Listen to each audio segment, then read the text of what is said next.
Hey everyone, welcome back to the show. It's John Clark at privatepracticeworkshop.com. Excited to introduce my guests for today. I'm sitting down with Jeff Fulkerson, founder of Frobro Web Technologies, to discuss what exactly is a clear and marketable website for therapists and how you can build one for your practice, or how you can have one for your practice. We'll be talking about the value of a good first impression when it comes to private practices and putting people at ease. Jeff, thanks for being here. And yeah, what else should people know about you and kind of how you got here and a little bit about your story? And then we'll get into talking about therapist websites. Sure. Thanks for having me, John. Sure. Yeah, I've been into computers and websites for as long as I can remember. I kind of grew up with them in high school, making websites and everything. But it's been about 7 years now since I started Frobro, and started with web design, and then added additional services to kind of support that website. So I can get into the story there if you want, or we can start with your questions too. Sure. Yeah. I mean, I would love to just dive right into um, what you see as some of the most important elements of a website for today. You know, a lot of therapists rely heavily on the websites to get clients and to get discovered consistently.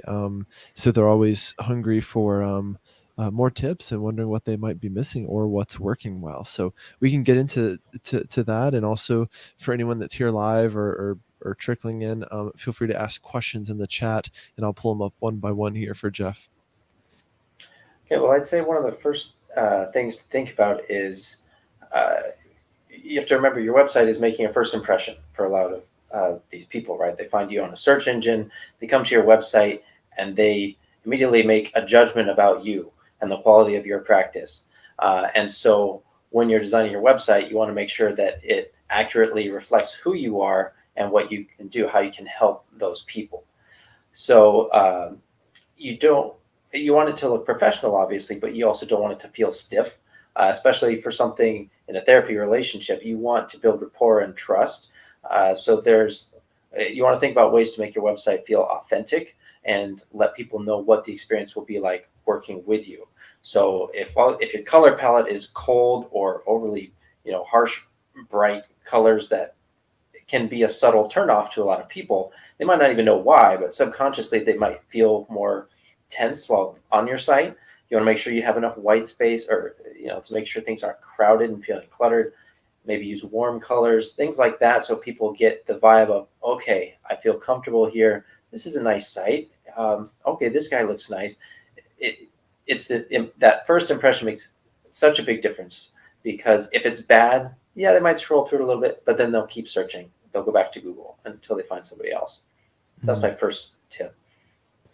Yeah, I mean, it's interesting because a lot of therapists are operating in markets where there are a ton of other therapists, and it's easy to have a site that's quite generic and doesn't really stand out. Um, it's harder to kind of differentiate yourself. I think another part is when let's say when a therapist comes to get some help from people like you, what do you feel like they need? What questions do you think they need to have already have answered, or what questions do you ask kind of up front when you're trying to figure out you know how they're going to position themselves in a market and translate that to a website? Well, I do ask a lot of questions to help understand who they are, how they operate, and what makes them different. Because that's what you need to convey. Like you said, there's a ton of therapists, so you need to show, okay, why you're not like somebody else, why someone should come to you instead of the guy down the street. And so there's different facets of that, right? There's the personality of the therapist. There's the types of therapy offered, whether that's cognitive behavioral therapy or other supplemental things. Um, so all those things should be on the website to let people know what type of therapist you are, how you work, what type, do you do group therapy? Is it individual? All that is important and needs to be there. Uh, but yeah, I try to understand who they are so that I can convey that in the messaging to the visitors pretty fast. We'll figure out what that headline is going to be instead of just listing, I'm a AMFT in Los Angeles, click to make an appointment. You can do better than that, right? It's more about uh, let's see if we can come up with an example. Is my passion is helping couples work out their financial issues so it doesn't Mhm. cause strain on their relationship.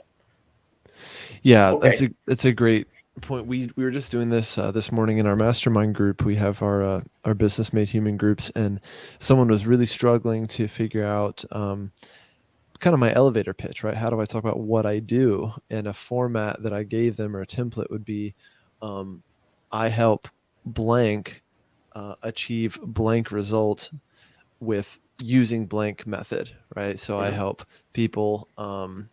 Yeah, I help people with this issue achieve this result using this method. Just something as simple as that. Yeah, an example would be, I help couples reconnect using Gottman therapy, or I help veterans break free from trauma using EMDR.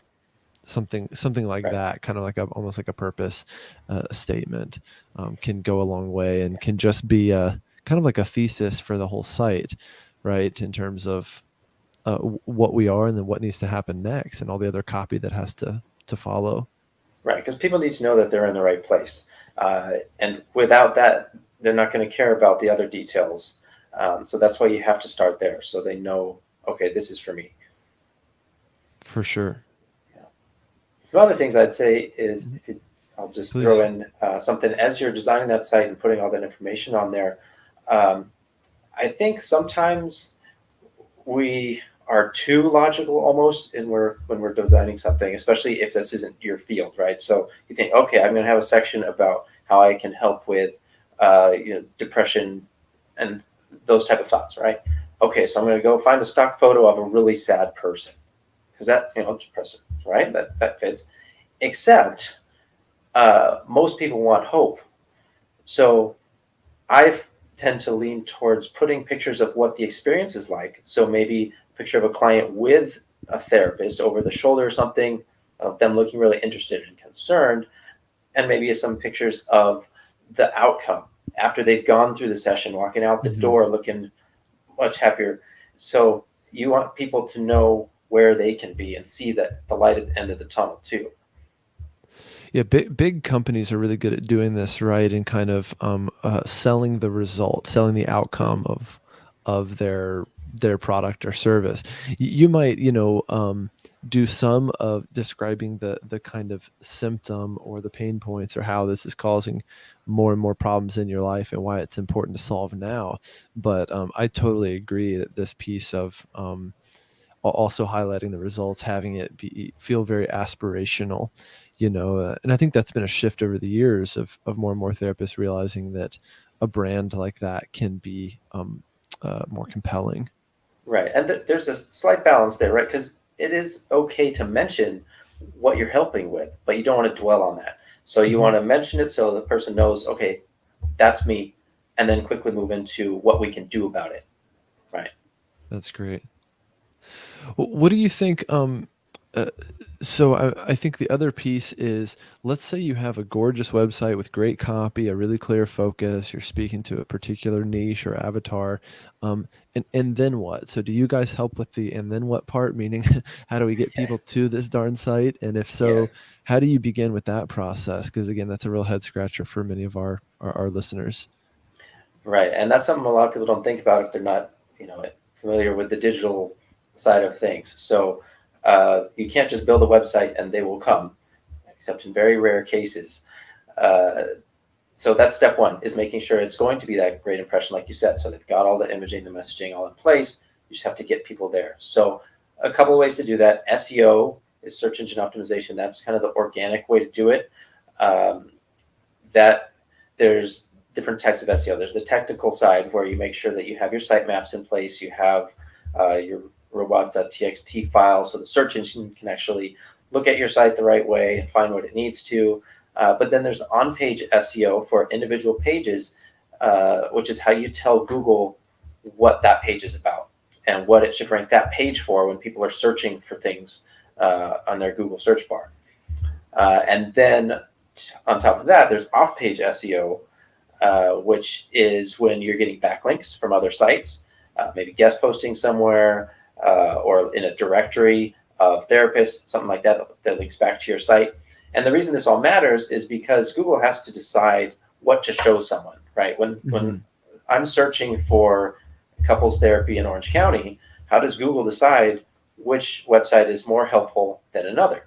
And so it does that by relevance. So that's looking at the on-page stuff, the keywords that you have in your title and header tags, so it knows what the page is about. But then it also looks at authority because it's got a lot of pages about that thing. But that's where the backlinks and such come in. The more other sites that you have linking to you, that tells Google, okay, this is a good website that people like to reference and point people to. That means it's helpful. I'm going to Hmm. send my searchers to this page. Yeah. And it can take a while to build up that authority if you have a new website, which is why you won't always see results overnight. Yeah. There is some low hanging fruit you can do with the on page stuff to help your relevance. Hmm. But if you want to go that route, you do need to kind of make a plan, a content plan for your blog, or have somebody helping with the keyword research or the guest posting activity, so that Hmm. over time you're going to be building up your authority in the eyes of Google, and you'll slowly climb up the ranks there. So I think a piece that a lot of therapists miss or don't focus on is the off-page piece, right? Especially the Right. backlinking piece. And um, I guess there's also some question around how much is enough, or what kind of market am I in for the therapist in Los Angeles or, Mhm. Manhattan? How much is enough compared to the therapist in a rural, market to just say, yeah, I do anxiety therapy in this little town, and sure enough, 3, 6, 9 months down the road, you might be at the top of page one, depending on how desperate Google is for resources, right, Mhm. to meet those demands. So, yeah, how do you kind of figure out how much is enough and how hard to push? That's the $1 million question, right? And I think the answer is it depends. Like you said, if you're in a small town, you probably don't have as much competition. So as long as you have the name of your town on your website and what you do, when someone searches for, rural town USA therapist, you're going to be the only one, or you'll be at the top of the list. But if you are in a larger place like LA or New York, then you have to really niche down. And that just means figuring out who you serve, and why, very specifically what you're offering. That's so when you look at search engine optimization, you hear about keywords, right? But a keyword is actually a keyword phrase. You can have multiple words in the phrase, and so you're going to have a really hard time ranking for therapist, right? Hmm. Even couples therapist. So you need to get really specific so that your page is, couples therapist for interracial, Hmm. and financial struggles, something like that. That's called a long tail keyword. So it's a Hmm. phrase, but that's still something that someone might search for potentially, and that's a lot easier to rank for that because there's not as Yeah. many websites talking about that thing.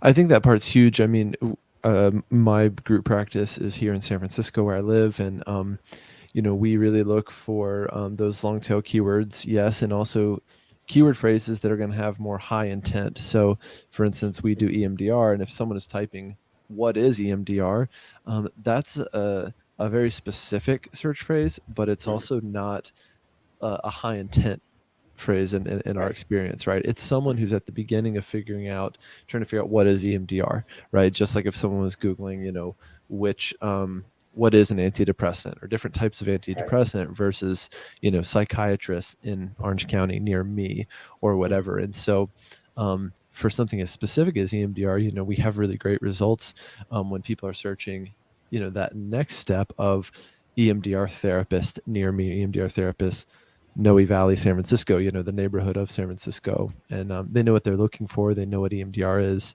Um, or they're searching, EMDR for trauma or PTSD, whatever it might be. And it's a much more high quality lead, that then is going to have a better conversion rate too once it's all said and done. Mhm. And yeah, because those people are thinking of a Wikipedia article. That's what they want to Yeah. see, right? So there's two approaches. You can either rank your pages for, like you said, the other things, EMDR in San Francisco, or you can build a page that answers the question, what is EMDR? Go in depth and try to rank it so that people end up on your site. And even though they wouldn't be booking an appointment today, Hmm. now they've heard of you And as they're doing their search, if you come up again later, they're more likely to be Yeah. like, oh yeah, I've seen them before, and get kind of start building that trust and brand awareness. Mm. And you can actually combine that with, if you're running paid ads, this is something now you could retarget those people who have visited your site before, and start kind of dripping It's a great point. things to them over time. It's a great point. I mean, even looking at like the answer boxes, I'm not sure what they're called on Google. Of Hmm. if someone is asking what is EMDR, and the little drop down at the top of search results, I know a lot of companies will go for those because it's a high traffic source and kind of a high credibility, um, moment. Right, because it's important to show up at the top of results. I mean, if you're ranking on page two, nobody's going to see you. There's jokes about where do you hide a dead body, the second page of Google, because Perfect. nobody goes that far. They stick to the top few. Yeah. So yeah, doing those question boxes. There's If you use proper schema on your website, you can actually have uh, your site show up with that proper formatting in the Hmm. Google search result. So Nice. little things like that can be done pretty easily, and especially if it's specific questions Mm. that maybe haven't been answered before. Um, yeah, that's a Cool. great way to go. We've got a question that's quite relevant to this. Shane asks, can you explain what the importance of headings are for a website's SEO? What's the difference between heading 1 and heading 2 on the homepage, or I would say for any page, Mhm. H1 heading versus H2 headings? And then again, if you're here live, feel free to start asking your questions here in the comments, and Jeff and I will start answering them. Yeah, Jeff, what are your thoughts? That's a good question. So Google cares a lot about the title tag and heading one, the H1 tag. It does look at the other headings as well, H2, H3, and so forth. Title and H1 should have your primary keyword in it. Those that will tell Google very quickly and easily, this is what this page is about. This is what I want this page to rank for. The H2, H3, H4, that's just section headings essentially. So Google looks at it to know, okay, this section is about blank, this section is about something else, but it's less important to Google than the H1 and the title tag. So that's actually some low hanging fruit. Go through your website, especially your homepage, and see what your title tag says. If it says home, you know, John the therapist, that's really not helpful. So change it from home to something like we talked about before, financial therapy for interracial couples with John, something like that that's specific that someone might be searching for, and then work that into your H1 tag as well. H2 and H3, just whatever the section is, you can use that to be descriptive, but that is not as important to have as the title and H1 tag. Yeah, I think of it kind of like this. There's a hierarchy, or if Google were glancing at your site from 15 feet away, H1 is kind of the biggest heading that you'd want them to see, followed by the H2 heading. That being said, this might sound kind of basic, but it doesn't necessarily mean it's the biggest text on the page. It's Correct. it's just the way that that text has actually been allocated.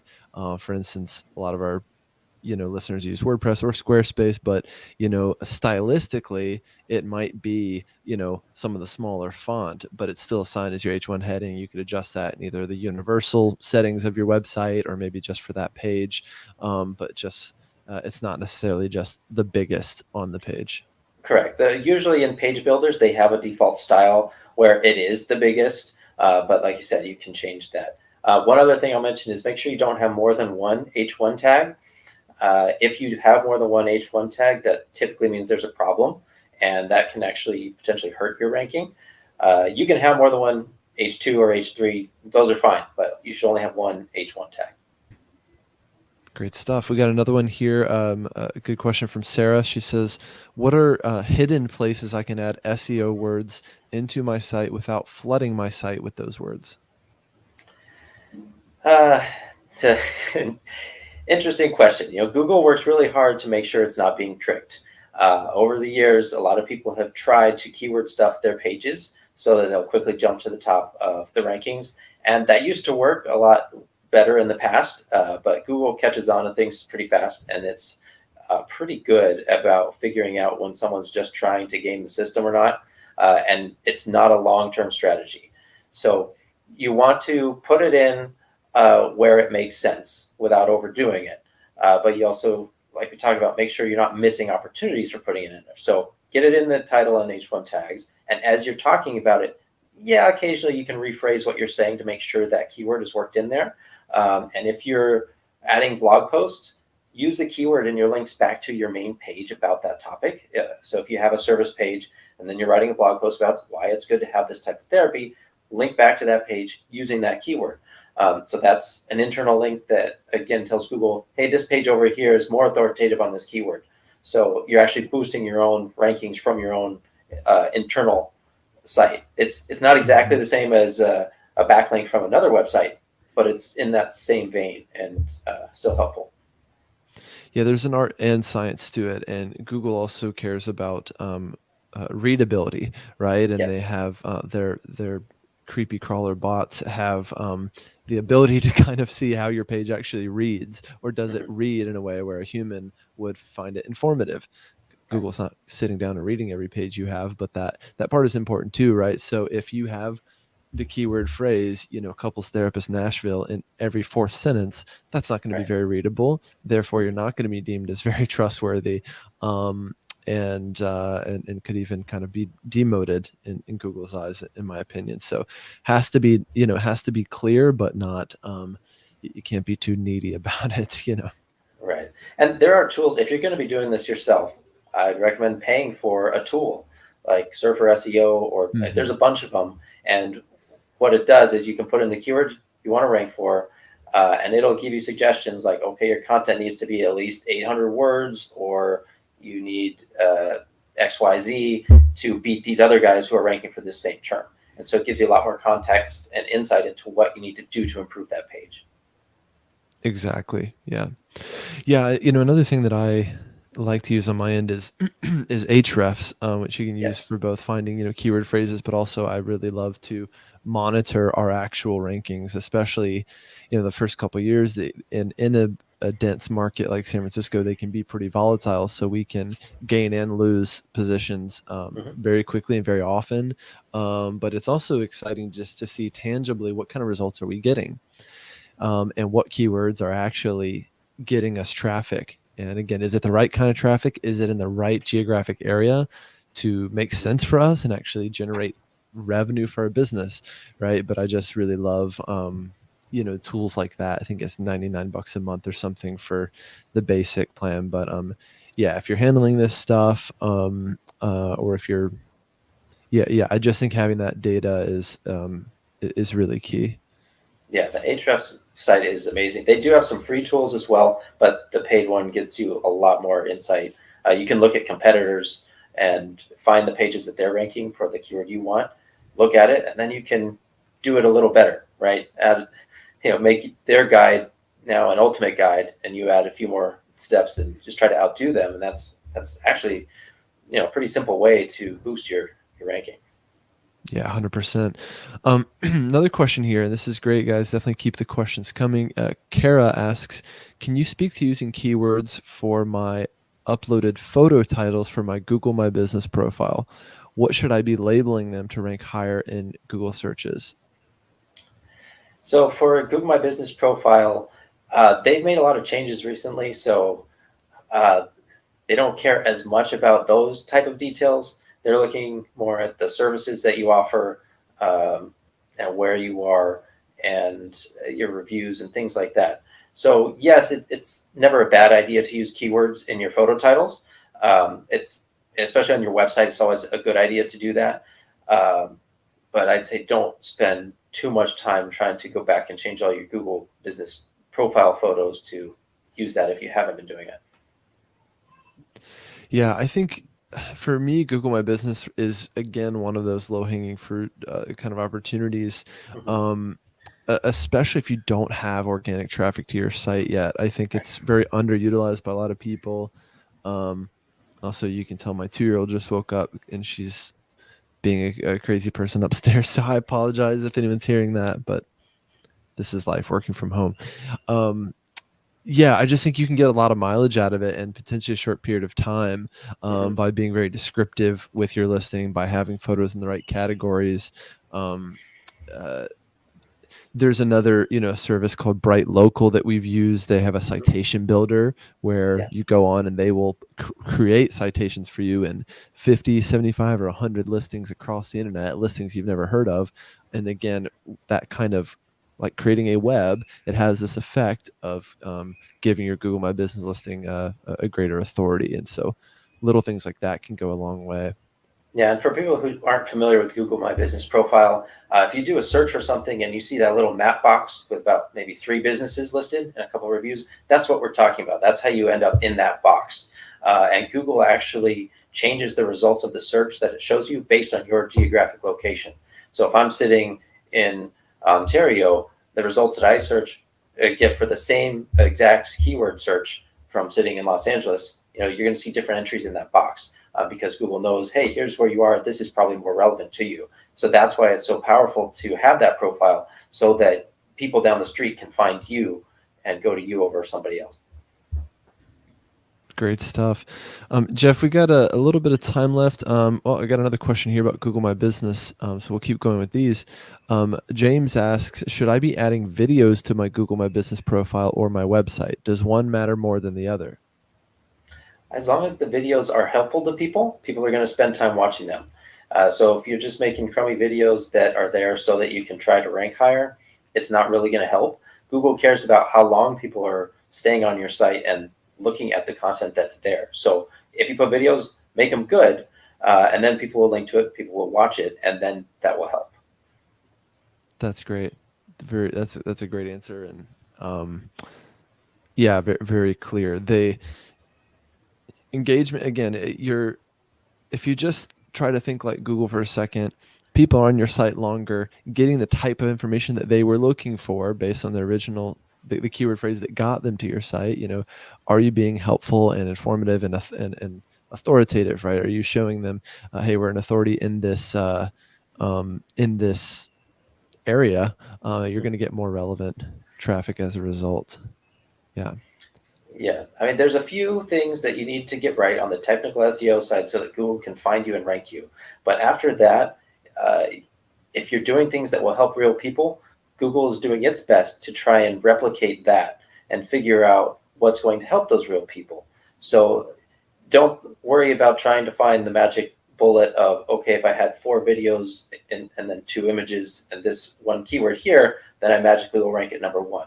It's more about providing valuable content that people will use, that people want to share and link to and spend time on so that Google sees, okay, this is helpful, and so I'm going to recommend it to people searching for that thing. Great stuff. That's all the questions I have at the moment from our listeners.